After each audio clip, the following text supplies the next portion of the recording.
ভাই এটা তো আগের আমলের কলস। আমিও তো আগে শুনতাম, আমার দাদিরা কইতো মানুষের পরাণ বাঁচানোর জন্য নাকি এগুলো কলস পানির তলে ডুবিয়ে রাখে। চলো আগে উপরে যেয়ে দেখি এটার ভিতরে কি আছে। চলো এই জায়গা রাখো।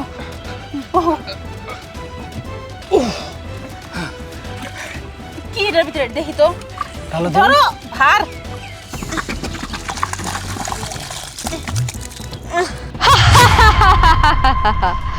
তোরা আমাকে দেখে ভয় পাস না, আমি হলাম কলস কন্যা। আমি এই কলসের মধ্যে অনেক দিন বন্দি হয়েছিলাম। এক দুষ্ট তান্ত্রিক আমাকে এই কলসের মধ্যে বন্দি করে রেখেছে অনেক দিন যাবত। আজকে তোরাই সেই ব্যক্তি যারা নাকি আমাকে এই কলস থেকে মুক্ত করেছে। আমি তোদের 3টা মনের ইচ্ছা পূর্ণ করব।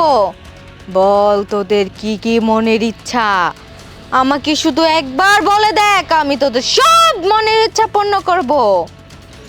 শুনো, তুমি যদি আমাকে মনের ইচ্ছা পূরণ করতেই চাও তাহলে না, আমরা অনেক গরিব মানুষ, আমাকে দিন আনতে পান্তা ফুরায়, আমরা 3জন ঠিক মতো খাইতেও পারি না। আমাকে একটা যদি ধানের ক্ষেত দিতে, ওই যে আমরা সবাই চাষবাস করে ওই ধানের থেকে আমরা চাল ফলে আমরা ওগুলা খাইয়া বেঁচে থাকতাম। ঠিক আছে, তুই কোনো চিন্তা করিস না। হাতের বাম দিকে তাকিয়ে দেখ, যে পর্যন্ত তোর চোখ যাবে সেই পর্যন্ত ধান ক্ষেত তোর নামে, সব কিছু তোর। এখন দ্বিতীয় ইচ্ছার কথা বল। 2 নম্বর প্রশ্ন। শুভ, তুই কবি না আমি কমু? আমি কমু।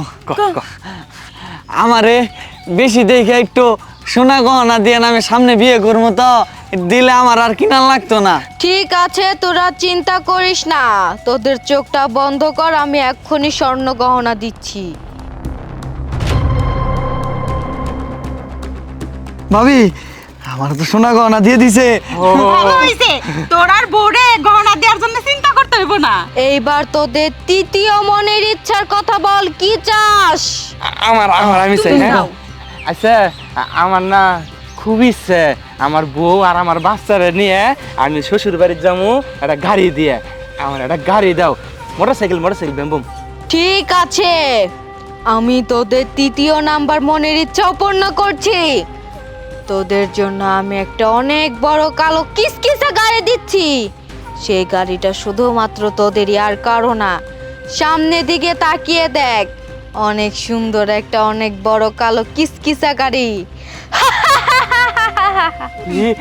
আমারে কত সুন্দর গাড়ি দিছে, কালা গাড়ি। আমি এটা গাড়ি দিয়ে আমি শ্বশুর বাড়ি যাবো। আমারও স্বর্ণ দিছে। কেউ যদি আবার শুনে ফেলায় তখন কিন্তু আমাকে বিপদ হইতে পারে। হ্যাঁ ভাবি, চলো আমরা এটা নিয়ে বাসায় যাই। তাড়াতাড়ি চলো। ওরে ফকিনের বাচ্চারা, তোরা ব্যাগটি মিলে আমার ক্ষেত খামারে কাজ করো, বাড়ি কাজ করো, তোরা ওই কলসি পাইয়া বড় লোক হইলি। না না না না না, আমি ভেবেছি মনে এটা সহ্য করবো না। আমি যেমনি পারি কৌশলে আমি কলসিটা কারমু। এই তাড়াতাড়ি করে যাস, যাওয়ার যাবি যখন, তাহলে আমার কলসিটা দিয়ে থে যা। তোমার কলসি মানে? এটা আমাকে কলসি, আমরা পাইছি, তোমার দিনকে তুই পাইছিস, আমি বিবিসি মন না করতেছি না যে তুই পাস নাই, কিন্তু তুই যে নদীর থেকে পাইছিস ওই নদীটা কার? আমার বাপ দাদার। অধিকার কার? এই বিবিসি মনের। কলসিটা দিয়ে দে, মেলা কিছু পাইছিস, সব কিছু পাইছিস, তুই আমার কলসিটা দিয়ে দে, আমি কিছু পাই না কি বাগযোগ করে খাই। না না, এই কলসি আমরা পাইছি, কইছি না আপনারা দিম না। আর তাছাড়া আপনি তো লোভী, আপনি সব জিনিস অতিরিক্ত লোভ করেন। কাম লাগো কাম করে আপনি ঠিক মতো মাইনা দিতে চান না। দেখেন, এই কলসি যদি আপনার হাতে যায় তাহলে এটির বিপরীত হইব।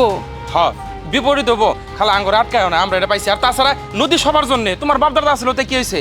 এই আহো, এই খারা বুঝছি, সোজা আঙুলে গিয়ে কোনা কলসিটা খাই। এই লোভী মহিলা, তোর এত বড় সাহস, তুই ওদের কাছ থেকে এই কলসটা কেন কেড়ে নিলি? এর শাস্তি তো তুই অবশ্যই পাবি। আমি এই মাত্রই ওদের মনের ইচ্ছা পূর্ণ করেছি, আর ওদেরকে বলেছি আমি আর কোনো ইচ্ছা পূর্ণ করতে পারবো না।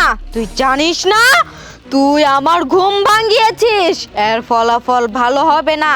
তোর মধ্যে অনেক লোভ দেখতে পাচ্ছি আমি, তোর সব কিছু থাকা সত্ত্বেও লোভ করছিস।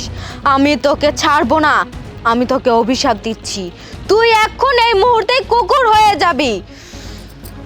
না না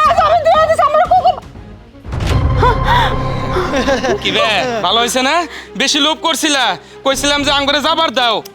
এই ভালো মানুষ, তোমাদেরকে বলছি তোমরা এই কলসটি আবার আগের মতোই নদীতে ফেলে রেখে আসো, না হলে তোমাদেরকে ক্ষতি করবে অনেক লোভী মানুষরাই আছে।